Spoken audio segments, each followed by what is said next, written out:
Ever heard of SIF? It's the latest buzz in India's investment world. A new category introduced by SEBI in 2025 that aims to bridge the gap between traditional mutual funds and higher end products like PMS or AIFs. But what exactly is an SIF? How does it work? And should you consider investing in one? In this video, we break it up all step by step.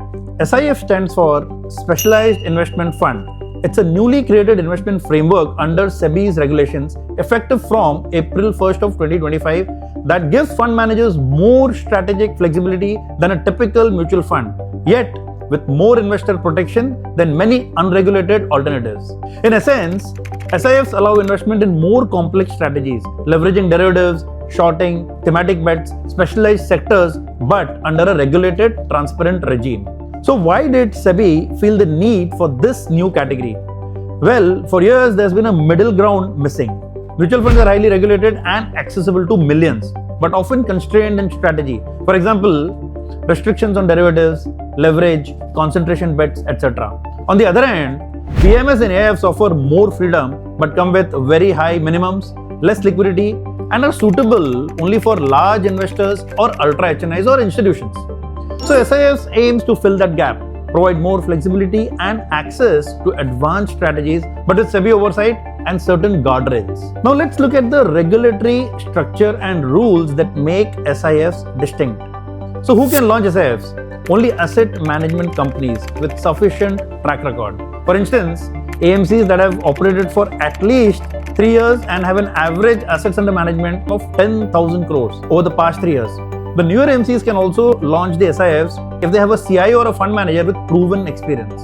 From a branding angle, SIFs must have their own branding distinct from the mutual fund's mainstream schemes in order to avoid confusion for the investors. Is there a minimum investment required to invest in SIFs? Yes, a fairly high entry threshold, typically 10 lakhs per investor per PAN level across SIF strategies. What about the portfolio restrictions and exposure caps?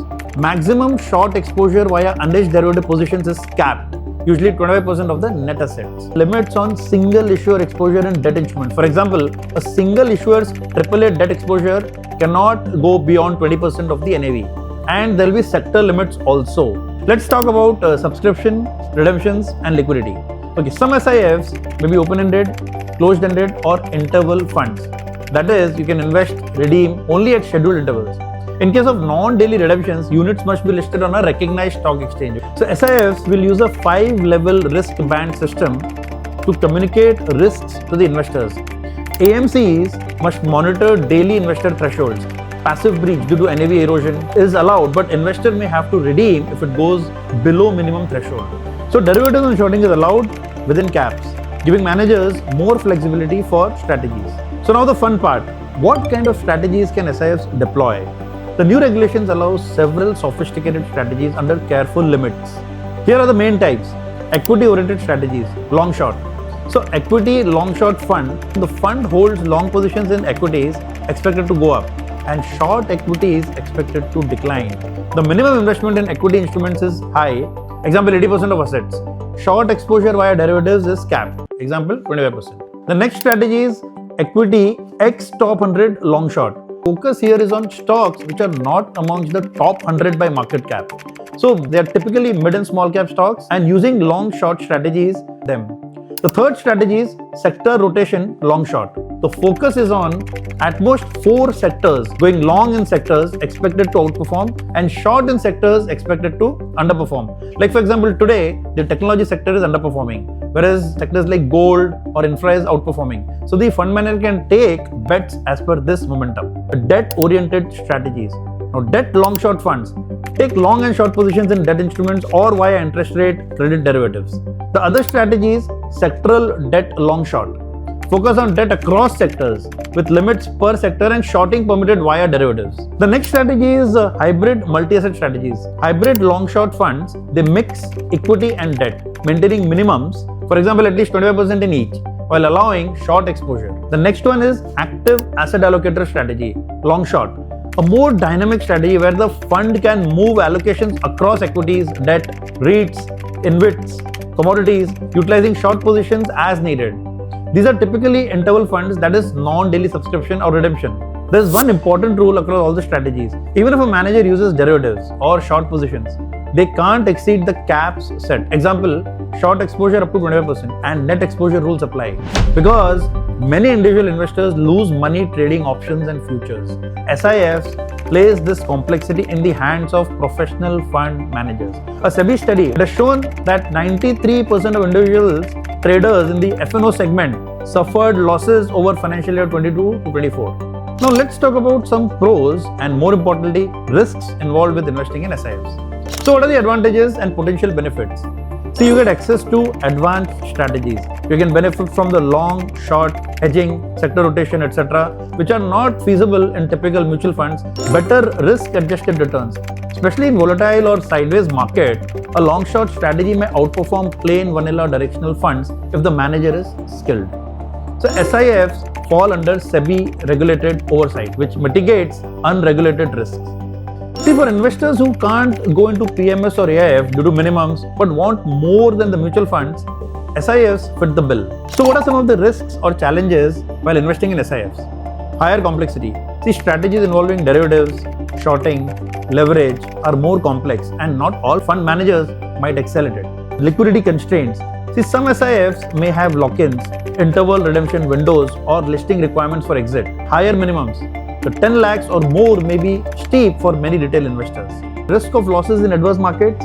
See, derivatives and short positions amplify risk in volatile conditions. Manager risk. Skill and the risk management of the fund manager will matter more than anything else in typical mutual funds. Passive threshold breach risk. If the NAV falls such that your investment goes below minimum cutoff, you may be forced to redeem your entire investment, unlike partial withdrawal which is allowed in mutual funds. Okay, the bottom line is simple. SIFs is a great instrument, but is it for everyone? No, it is not for everyone.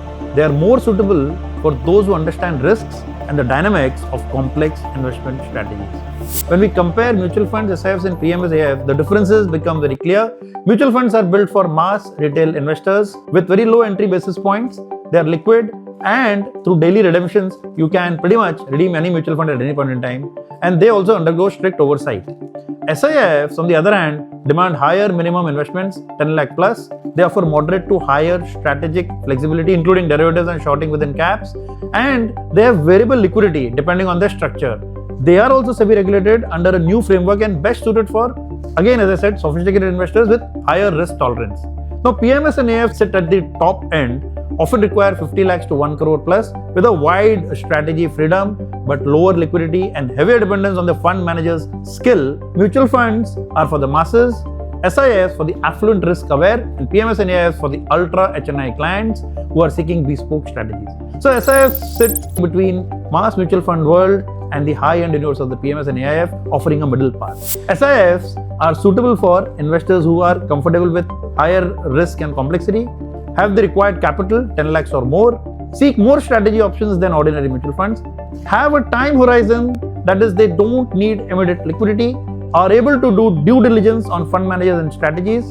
So if you are a first-time investor, it might be wise to first gain experience with simpler instruments before venturing into SIFs. To make it more concrete, here are some few early SIFs which have come in India. Quant Mutual Fund has launched the QSIF Equity Long Short Fund, India's first SIF with open-ended structure combining equity exposure and capped shorting via derivatives. Specialised Mutual Fund under its Alteva platform has launched India's first hybrid long short SIF. SBI Mutual Fund has launched Magnum Hybrid Long Short Fund as its first SIF offering. Tata Mutual Fund and Bandhan Mutual Funds and others are lining up documents with SEBI for launching their own SIFs in the long short world. These early funds typically offer interval, hybrid structures, blend equity and debt exposure and allow derivative use within limits. They serve as pilots for the SIF concept in India. So if you are considering investing in the SIFs, here's a quick checklist. Read the scheme document carefully, focus on strategy, derivative usage, short caps and redemption terms. Check the fund manager's track record, especially in derivatives, hedging or long-short strategies.